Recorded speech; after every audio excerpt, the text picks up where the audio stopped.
तर बातमी आहे अजित पवार गटासंदर्भातली। अजित पवार गटातील आमदार संपर्कात असल्याचा दावा अनिल देशमुखांनी केलाय। जयंत पाटील यांना अनेक आमदार फोन करतायत असं अनिल देशमुखांनी म्हटलंय।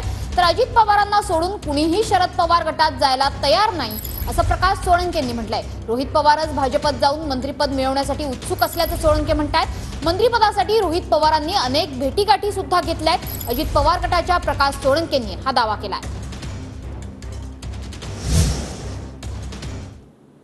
जे आम्हाला सोडून गेले ते आता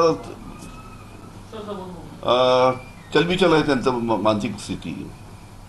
त्यांना सुद्धा त्यांचं राजकीय भवितव्य आहे, ते पाहून ते सध्या विचार करत असतील की जो त्यांनी वर्षभरापूर्वी जो निर्णय घेतला तो चुकीचा आहे असं त्यांना बहुतेक वाटत असेल। मी पुढच्या महिन्याभरामध्ये पहा काय काय घडतं।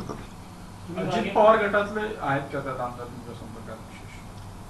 अजित पवार गटातले सुद्धा अनेक फोन करतात, त्यांनाही पुढे असं वाटतं की आपण सुद्धा पुढे निवडून आलं पाहिजे। तर शेवटी आता आमच्या म्हणजे पवार साहेबांच्या कठीण काळामध्ये ज्यांनी साथ दिला आणि जे आमच्या कठीण काळामध्ये पवार साहेबांना जे सोडून गेले हे आमच्या लक्षात आहे ना। काही लोकांनी मध्यंतरी काळात प्रचंड टीका केली, वैयक्तिक टीका केली, सगळं आम्हाला माहित आहे सगळं।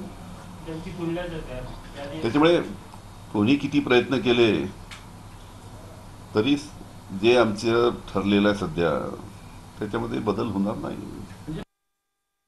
सगळं प्रचाराचा भाग आहे त्यांचा।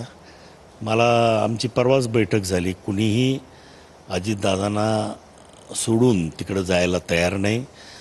माझी तर माहिती अशी आहे की रोहित पवार स्वतःच भाजपमध्ये जाऊन मंत्रिपद मिळवायला उत्सुक आहेत। त्या दृष्टीनं त्यांनी अनेक वेळेला भेटीगाठी घेतलेल्या आहेत आणि त्याची राजकीय वर्तुळामध्ये त्याची चर्चा सुरू आहे।